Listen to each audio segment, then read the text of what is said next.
Good morning. Hello world. Today we're going to talk about aquamimicry. Aquamimicry is a concept doing aquaculture combining the technology of Mother Nature, which is called biomimicry. Aquamimicry is a concept that strives to simulate natural estuarine conditions by creating natural zooplankton blooms as supplemental nutrition to the cultured shrimp and beneficial symbiotics to maintain high water quality throughout the cycle. Let me take you to the next page for autotrophs and heterotrophs. Autotroph has become the main major problem for aquaculture for the past few decades. And by solving that, it's so simple by applying heterotrophs through aquamimicry technology. Autotrophs convert organic substance into organic matters. Autotrophs are fundamental to ecosystem as primary producer of food. They provide energy, they provide oxygen, and they provide carbon dioxide. And they provide nutrients for heterotrophs, the consumer that cannot produce their own organic compounds. The fantastic about heterotrophs is they can balance your water throughout the whole cycle. Heterotrophs obtain their nutrients by consuming organic waste. Heterotrophs are organisms that cannot produce their own organic molecule through photosynthesis and dependent on the organic compounds produced by autotrophs, such as plants, phytoplankton, and other dead cells of heterotrophs. They rely on consuming other organisms, organic waste, such as overfeed, feces matters, mottled shells, dead cell of plankton duct, and many others. And today, we're going to take you to the fantasy world of heterotrophs and autotrophs and how we can balance them. Actually, heterotrophs and autotrophs are fully biodynamics. They can switch up and down. They can turn water from brown to green and green to brown in sudden change. So, we need to balance them in order to understand and solve your aquaculture problem through aquamimicry.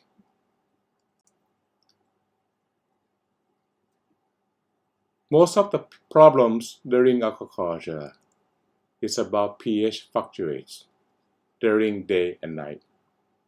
This lead to a high stress for shrimp, fish, and other aquaculture animals. So by having heterotrophs, your pH will become very, very stable during day and night, which completely stress-free. Autotrophs can provide very high oxygen during the daytime, but vice versa. It consumes back oxygen in ponds during nighttime. And quite often, our aquatic animals will float on surface because of low oxygen level in ponds. Having heterotrophs, the DO become very, very stable through natural symbiotics, which is a combination combined of prebiotics and probiotics using fermented rice bran and red caps. The soluble fibers through prebiotics, they provide food for the probiotics to dominate the whole system. Therefore, we are culturing through heterotrophs without having much to be worried about your DO prong, and you become very stable during day and night.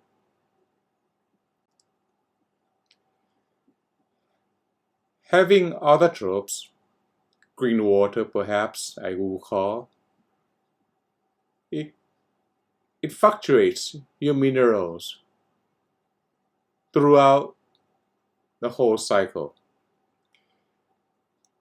Today, you may find very high magnesium, potassium, and tomorrow, the magnesium and potassium are dropping by 10, 15, 50 ppm. And farmer learn, just keep on adding it, believing it will help balance your minerals in ponds.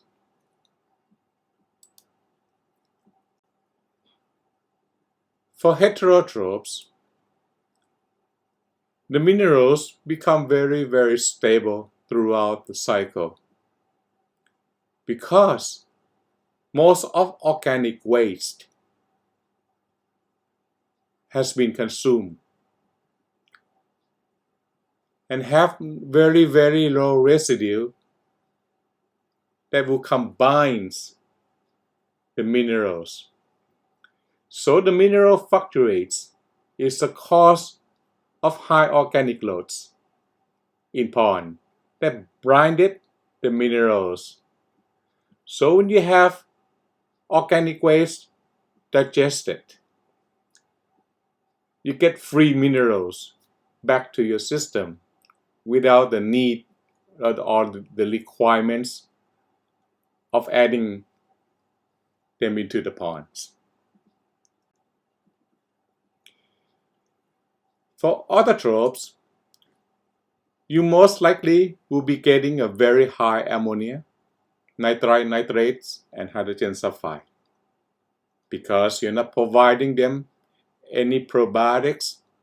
You just rely on photosynthesis, and all the waste are much accumulated and provided a very high toxic to our aquatic animals. Having heterotrophs, it consumes the waste very, very significantly fast. Therefore, you have a very, very little of organic waste accumulation. So, the ammonium, nitrite, and nitrates, and hydrogen sulfide will be most likely unfound. This toxic gas is linked to highly stress of your aquatic animals. So having a low DO and a fluctuated pH, all this ammonium become ammonia, very high toxic to your shrimp, to the gill, to the fin, to the tail, to the antenna, everything. Autotrophs, you just keep on feeding. Whatever shrimp and fish excrete is provide nutrients to grow phytoplankton. So autotrophs, it relies on the nutrients that we have been feeding for our aquatic animals. Heterotrophs provide you a very large booms of zooplankton by just simply apply symbiotics. And the symbiotics we are talking about today is about fermenting rice bran with red caps. The rice bran become high nutritionist compounds that can help boost up probiotics in large amount. And the probiotics is a primary chain food source for the zooplankton to grow. And once the zooplankton developed, the zooplankton will naturally consume phytoplankton. So therefore, your pond water, pH, DO, toxic gas will be reduced significantly.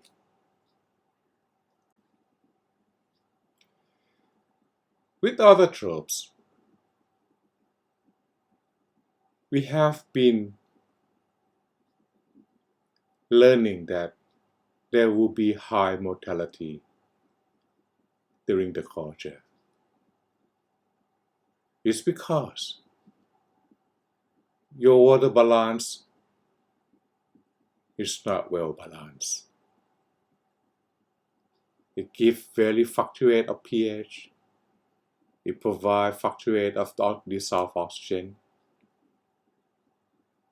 It provides fluctuates of minerals versus it causes ammonium become ammonia through high pH. So our aquaculture has been facing mortality problems through autotrophs. And we have learned having the water quality balances. We talked about well balances.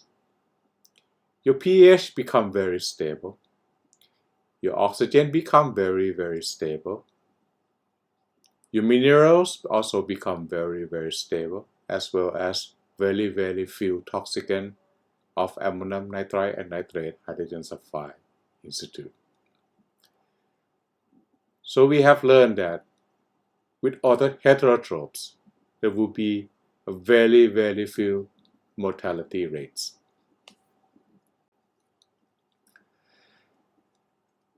Autotrophs does not digest or consume waste. So most waste will provide nutrients for pathogenic bacteria to grow.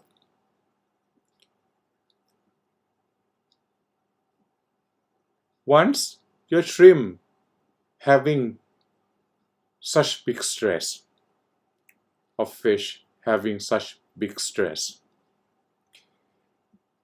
the primary infection is through your pathogenic bacteria in ponds. So the bacteria is our microflora. It doesn't harm you when your animals are healthy, but it will harm you when your animals become stressed and weak.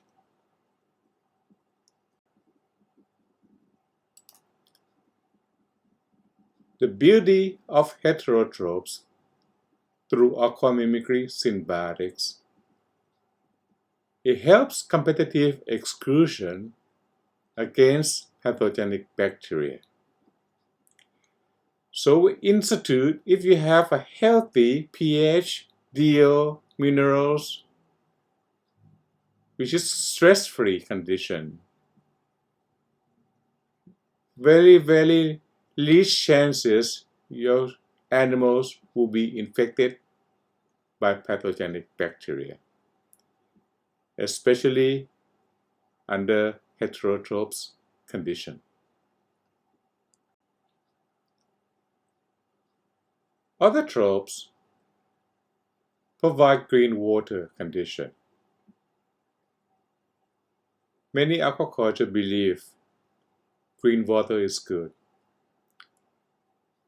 Yet it is good, but not overabundant. Because when you have exceed of phytoplankton blooms, it will crash. And once it crashes, 1 centimeter of phytoplankton dead cell can create a massive several tons of waste in your pond in sudden.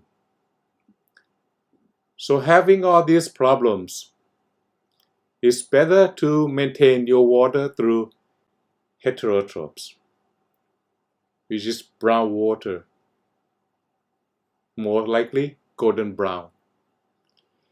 Very beautiful color.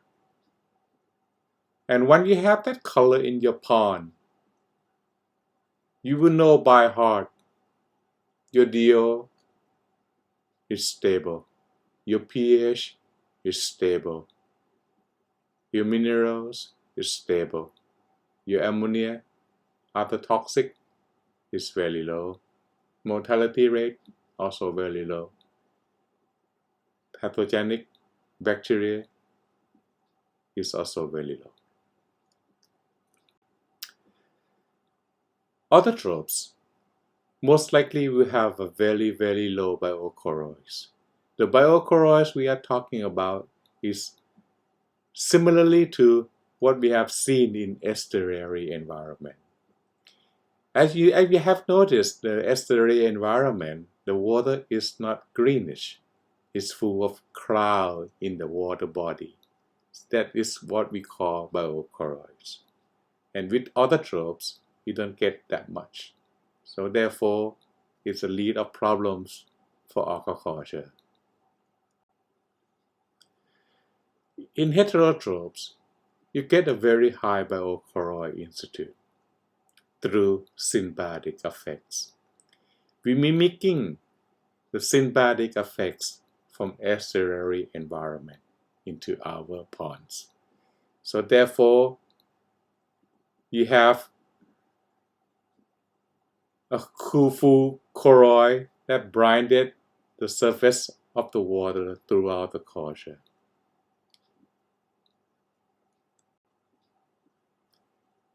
So when you're doing aquaculture,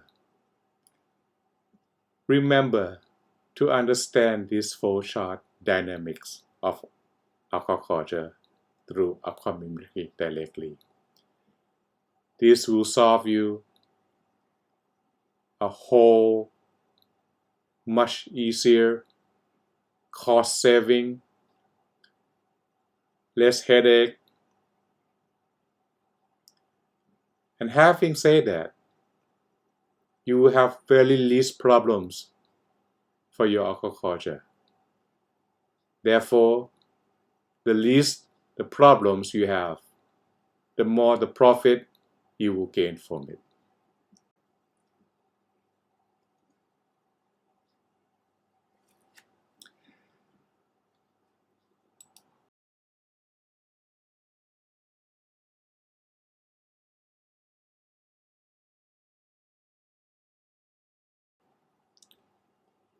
For the next section, we may go through how we rejuvenate an OH ponds as EP2. Thank you and have a nice day. Bye-bye.